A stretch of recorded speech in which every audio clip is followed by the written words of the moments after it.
Hi, this is Taryn Grome, editor of Pharma Voice. We met with numerous inspirational thought leaders at this year's DIA annual conference as part of our Editors Take video series. I hope you enjoyed this discussion. In this episode, Taryn meets with Judith Ng Cashin, MD, Chief Scientific Officer, INC Research.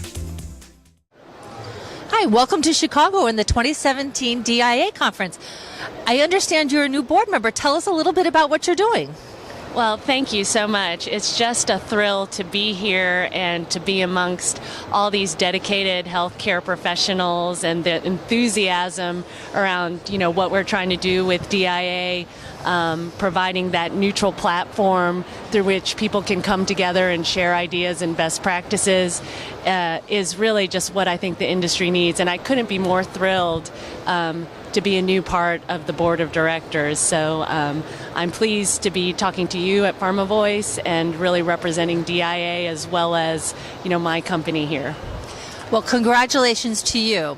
Now, in your day job as Chief Scientific Officer at INC Research, talk to us about what you're seeing the critical factors are in terms of running clinical trials in rare diseases. I know it's a hot topic right now. It sure is. And for me, as part of my personal mission to accelerate and improve drug development, particularly for patients with high unmet medical need, I think operating in the rare diseases space and helping our customers and our sponsors and the patients that we enroll on their behalf do these trials better is really core to my mission, personally and ours at INC in terms of improving global health. I think that while we're all excited about more activity in rare diseases, clinical research, there are a lot of challenges, right? By definition, these patients are scarce. They're often geographically diverse. And from an operational standpoint, which is what we do at INC, it really requires a collaborative effort in bringing together all the key stakeholders. So for me, collaboration amongst the key stakeholders and from our position driving that is really the key to success. So talk to us a little bit more about that collaboration in terms of how you engage patients in the clinical development process. I think for all clinical research, having that patient perspective, that patient voice within not only the trial, but the clinical development program is critical, because I think in the past, many of us tried to represent that patient voice with better or worse accuracy. So asking them directly, I think, is the best way. And, there are a lot within the rare disease communities, so much passion for these diseases that previously were not getting the attention they deserve. So really engaging those patient advocacy groups early and often, not only for, where are your patients, how can we enroll them, but what matters to you in terms of a significant clinical endpoint? Because our assumptions as drug developers, as physicians, as regulators, as payers is not always entirely consistent with what the patients feel is a meaningful benefit or an acceptable risk for that benefit.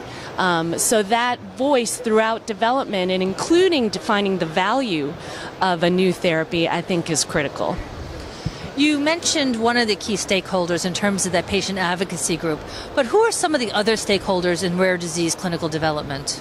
Well, obviously, the sponsors, the academicians who are developing these new therapies, many of them so passionate about the science. So making sure you understand that and their sort of perspectives on how these new therapies can be used. Obviously, the regulators.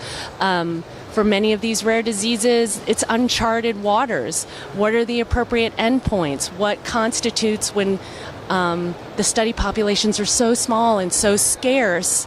What is an appropriate level of data to justify regulatory approval? even the payers, right? I think there might have been an assumption in the past that because these are rare diseases, often affecting vulnerable populations such as children, once I get that approval, everyone will pay for it and the pricing can be super premium. And I think that that's being challenged right now, and both payers and patients really need to come together to define what that value is and what an appropriate access model is. So these stakeholders run the gamut across all phases of clinical development, regulatory approval, and launch and marketing. So bringing those together, for me as a CRO, is a real opportunity to provide that sort of neutral safe harbor to pull everyone together. I think you make an excellent point in terms of that payer aspect, and I think that does often get overlooked. If you don't mind, I'd like to ask you a final question. Sure. Why do you think there's so much focus, increasing focus, on that rare disease cohort of clinical development right now? I think that reflects where the industry, particularly the drug development industry, has evolved. I think there was a time when sponsors were really looking for that blockbuster. What's a drug that can be used across multiple populations, multiple indications, that provides that kind of super large market share.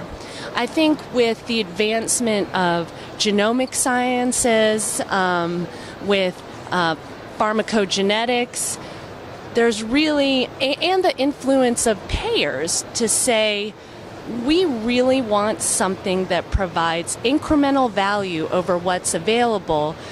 I think the industry has responded appropriately by saying, how can we identify much more specifically, with more precision, the patient population that is most likely to benefit in a meaningful way? And so that narrows your patient population in order to provide that meaningful,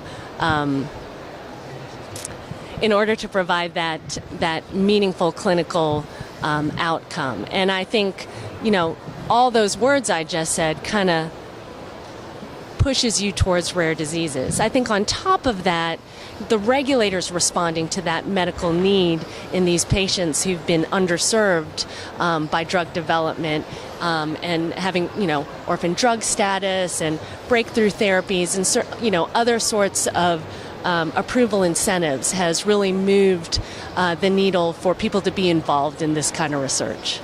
Thank you so much for bringing such a unique CRO perspective to the rare disease market. Appreciate your time today. Thank you so much. For more information on this topic, visit our Thought Leaders website. For more Editors Take videos from the DIA Annual Conference, visit www.pharmavoice.com. Thanks for joining us.